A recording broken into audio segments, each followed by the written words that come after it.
السلام علیکم۔ زبان فارسی کی کلاس میں آج ہم پڑھیں گے جملے۔ کلاس کو شروع کرتے ہیں۔ بسم اللہ الرحمن الرحیم۔ سب سے پہلا لفظ ہے ہمارے پاس درون۔ درون یعنی داخل، یعنی اندر۔ جملہ پڑھتے ہیں اس کا۔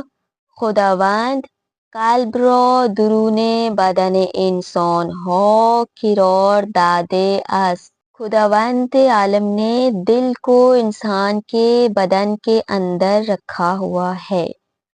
زندہ ماندن یعنی ادامه داشتن زندگی، یعنی زندگی ابھی جاری رہنا، یعنی زندہ رہنا، یعنی نہ مردن، نہ مرنا۔ اس کا جملہ پڑھتے ہیں۔ او به سبب بیماری شدید داشت می مرد۔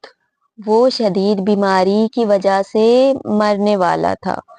اما به لطف خدا حالش خوب شد، لیکن خدا کے لطف سے اس کی طبیعت صحیح ہو گئی۔ و سالهای زیادی زندہ ماند، اور کئی سالوں تک وہ زندہ رہا۔ اس کے بعد ہے شدید یعنی بسیار زیاد، بہت زیادہ۔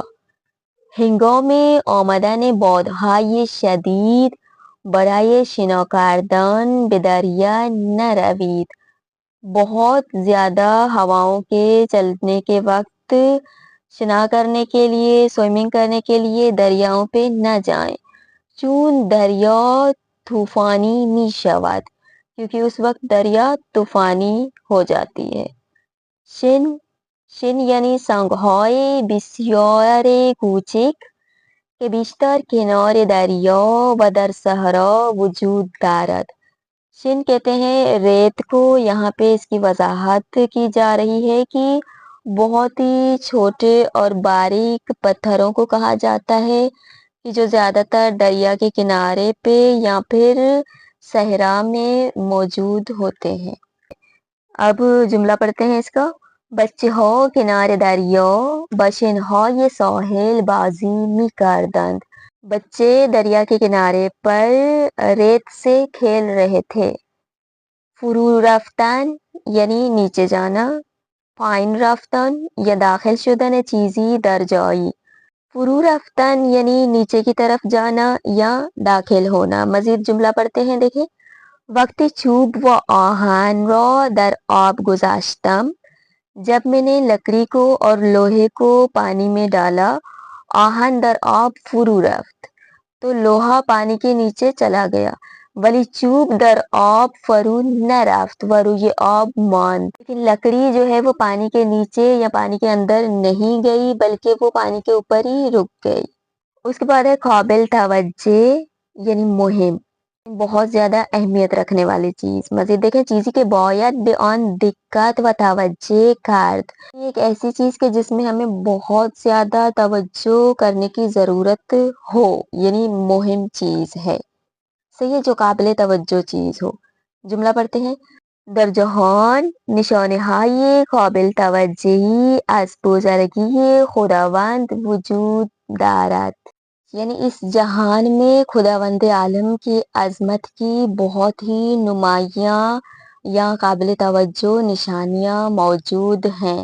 اس کے بعد ہے گرد و غبار یعنی خاک و شنی کے بر اثر باد و طوفان از زمین بلند می شود و حرکت می کند۔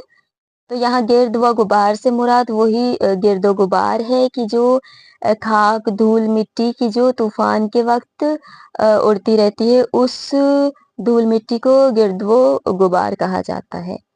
رانندگی کردن ہنگام گرد و غبار بسیار سخت است، یعنی گرد و غبار کے وقت جب بہت زیادہ مٹیالی ہوائیں چل رہی ہوتی ہیں، اس وقت ڈرائیونگ کرنا بہت ہی سخت ہے، یعنی بہت ہی دشوار ہے۔ بعد ہے گونے، گونے یعنی نوع، یعنی قسم، اقسام۔ در دریاها صدها گونه ماہی کوچک و بزرگ وجود دارد۔ دریاؤں میں 100 قسم کی چھوٹی بڑی مچھلیاں موجود ہوتی ہیں۔ اس کے بعد ہے لتر، لتر یعنی لیٹر کو کہا جاتا ہے۔ واجہ برائے مشخص کردن مقدار مائع، یعنی پانی کی مقدار کو بیان کرنے کے لیے وہ جسے ہم لیٹر کہتے ہیں تو وہاں پہ لتر کہتے ہیں، ٹھیک ہے، کیونکہ فارسی زبان میں ٹے نہیں ہے، اس لیے ٹے کو ٹے کے عنوان سے استعمال کیا جاتا ہے. صحیح. بدن انسان ہر روز حدوداً 2 لیٹر آب نیاز دارد. انسانی بدن کو روزانہ تقریباً 10 لیٹر پانی کی ضرورت ہے. اس کے بعد ہے ماسے. ماسے کہا جاتا ہے ریت کو. یہاں پہ اس کی وضاحت کی گئی ہے. وضاحت کو پڑھتے ہیں، دیکھیں. شنهای ریز و نرم که بیشتر در ساختن خانه ها استفاده می شود. یعنی چھوٹے اور نرم پتھر کے جن سے زیادہ تر گھر بھی بنے جاتے ہیں. مزید جملہ پڑھتے ہیں، دیکھیں. قدم زدن روی ماسه های کنار دریا لذت بخش است. دریا کے کنارے پہ ریت پر قدم رکھنا بہت ہی لطف اندوز ہوتا ہے. اس کے بعد ہے محافظت یعنی حفظ کردن، نگہداری کردن یعنی حفاظت کرنا کسی چیز کی یا کسی چیز کو سنبھالنا. جملہ دیکھیں. انسان‌ها در زمان‌های بسیار گذشته برای محافظت خود از سرما، گرما و حیوانات در غارها زندگی می‌کردند. گزشتہ زمانے میں انسان اپنی حفاظت کے لیے، سردی سے بچنے کے لیے، گرمی سے بچنے کے لیے، حیوانات سے بچنے کے لیے کیا کرتے تھے؟ غار میں رہتے تھے. پڑھیں گے الفاظ اور ان کے مخالف. سب سے پہلا لفظ ہے اندک. اندک یعنی بہت ہی کم، اور اس کا مخالف ہے بسیار یعنی بہت زیادہ. اس کے بعد ہے خشک. خشک یعنی خشک، سوکھا ہوا، اور اس کا مخالف ہے تر یا خیس یعنی گیلا. نرم یعنی نرم، اور اس کا مخالف ہے زبر یا محکم یعنی سخت یا مضبوط. سنگین یعنی بھاری، وزنی، اور اس کا مخالف ہے سبک یعنی ہلکا. بے سادگی یا بے راحتی یعنی آسانی سے یا بہت ہی آرام سے، اور پھر اس کا مخالف ہے بے سختی یعنی بہت ہی سختی سے، بہت ہی مشکل سے. درون. درون یعنی اندر، اور اس کا مخالف ہے بیرون یعنی باہر.